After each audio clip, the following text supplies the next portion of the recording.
조선의 왕이 자신의 친아들을 죽음으로 내몰았습니다. 그것도 다음 왕이 될 후계자였던 첫째 아들을 말이죠. 청나라에서 돌아온 지 단 2달 만에 벌어진 일이었습니다.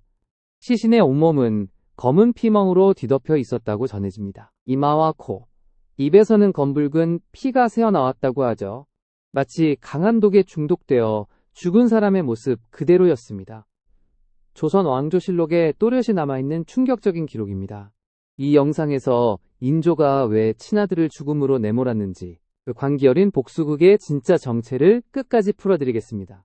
이야기는 1637년 살을 애는 한겨울로 거슬러 올라갑니다. 병자호란 발발 2달이 채 되지 않은 시점이었죠. 조선의 왕 인조는 남한산성에 갇혀있는 처지였습니다. 사방이 청나라 대군에 의해 완전히 봉쇄된 상태였죠. 성 안에는 식량도 땡감도 그 어떤 희망도 남아있지 않았습니다. 47일을 버틴 끝에 인조는 결국 무릎을 꿇기로 결심합니다. 그렇다면 왜 인조는 이런 처참한 굴욕을 당해야만 했을까요? 그 시작은 인조 자신의 무모한 외교정책 탓이 컸습니다. 광해군을 몰아내고 왕위에 오른 인조는 친명배금을 외쳤죠. 쉽게 말해 명을 따르고 후금을 배척한다는 강경 노선이었습니다. 하지만 후금은 이미 만주를 통일한 무서운 신흥강자였죠. 그들은 곧 국호를 청으로 바꾸고 황제국을 선포했습니다. 약소국 조선이 그런 거대 제국을 어떻게 무시할 수 있었을까요? 결과는 참혹했습니다. 청태종 홍타이지가 직접 군을 이끌고 왔죠. 1636년 12월 청기병 12만 8천이 압록강을 넘었습니다. 그 진격 속도는 보고도 믿기 어려울 만큼 빨랐죠. 단 닷새 만에 청군은 한양 코앞까지 들이닥쳤습니다. 인조는 강화도로 피신하려 했지만 그 길이 끊겨버렸죠. 결국 그는 남한산성으로 황급히 들어갈 수밖에 없었습니다. 이후 그곳에서 47일간의 처절한 농성이 시작됩니다. 성 안에서는 매일같이 사람들이 얼어 죽어나갔습니다. 야사에 따르면 굶주린 병사들은 말의 살가죽을 씹어먹었다 하죠. 결국 1637년 1월 30일 운명의 그날이 다가오고 있었습니다. 장소는 한강 남쪽의 삼전도, 지금의 송파구 인근이었죠. 그곳에는 9층 높이의 거대한 단이 위압적으로 세워져 있었습니다. 단상 위에는 청태종 홍타이지가 황제의 위엄으로 앉아 있었죠.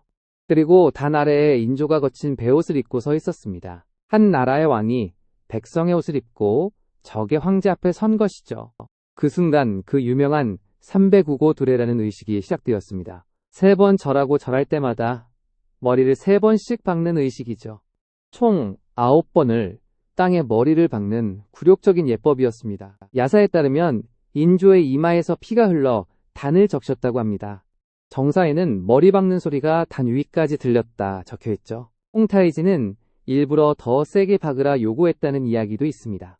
한 나라의 왕이 적국 황제 앞에서 짐승처럼 엎드린 순간이었죠. 그러나 인조의 굴욕은 그것으로 결코 끝나지 않았습니다. 홍타이지는 인조에게 충성을 맹세하는 항복문서를 받아냈습니다. 그리고 추가 조건을 내걸었죠. 인지를 보내라는 것이었습니다. 그것도 왕세자와 둘째 왕자를 직접 보내라는 명령이었죠. 당시 소현세자 나이 26살, 봉인대군 나이는 19살이었습니다. 두 형제는 그렇게 청해 수도 심양으로 끌려가게 됩니다. 그런데 단순히 두 왕자만 떠나는 게 아니었습니다.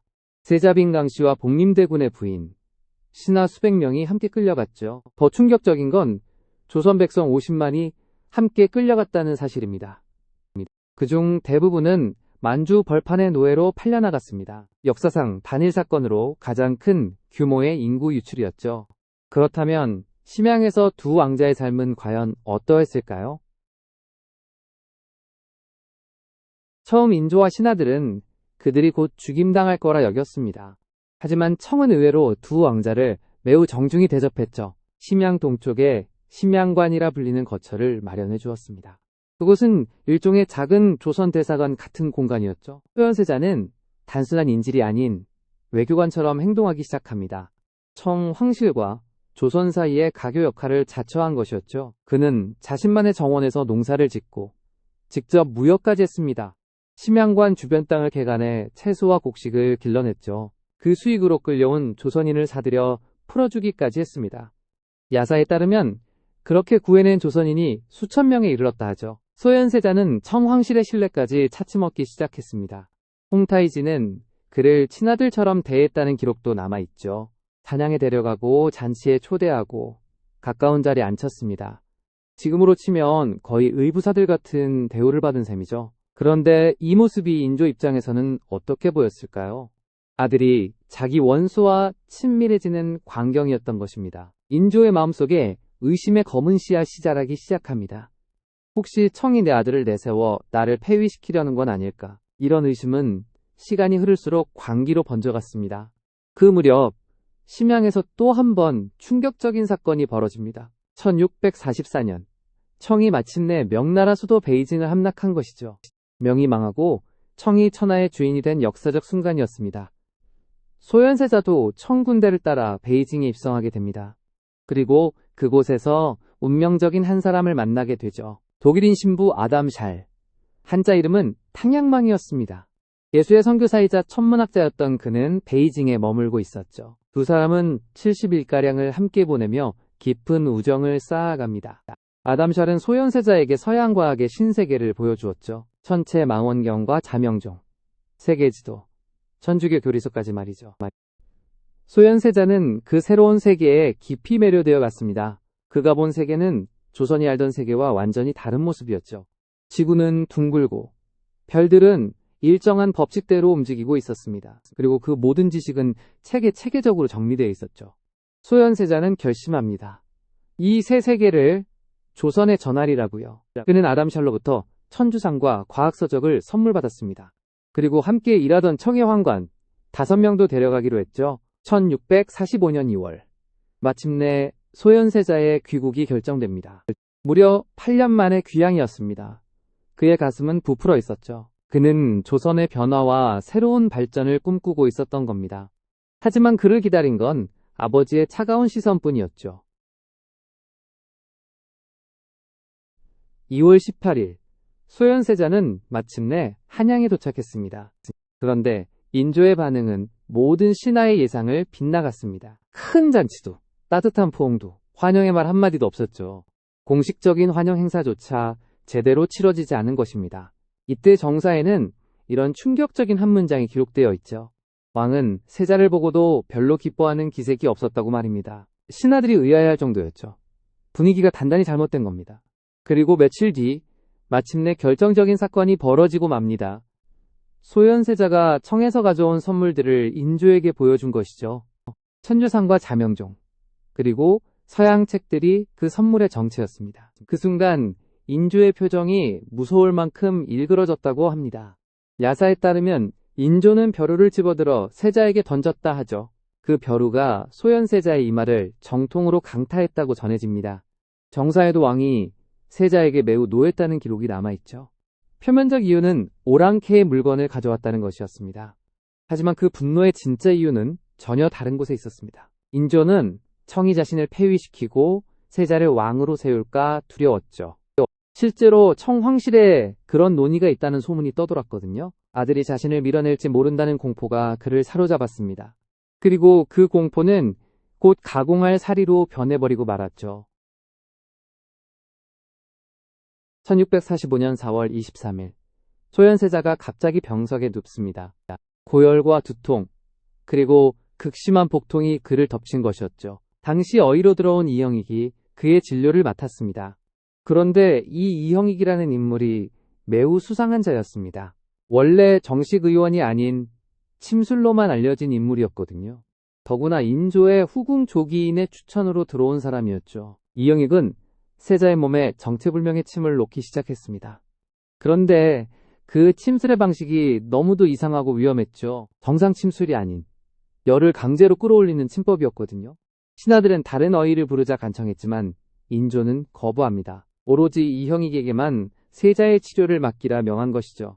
그리고 4월 26일 소현세자는 결국 숨을 거두고 맙니다. 갑작스러운 발병 단사흘 만에 닥친 충격적인 죽음이었죠. 그러나 더 충격적인 것은 그의 시신 상태였습니다. 검은 피멍이 온몸을 뒤덮었고 7군데에서 피가 흘렀다죠.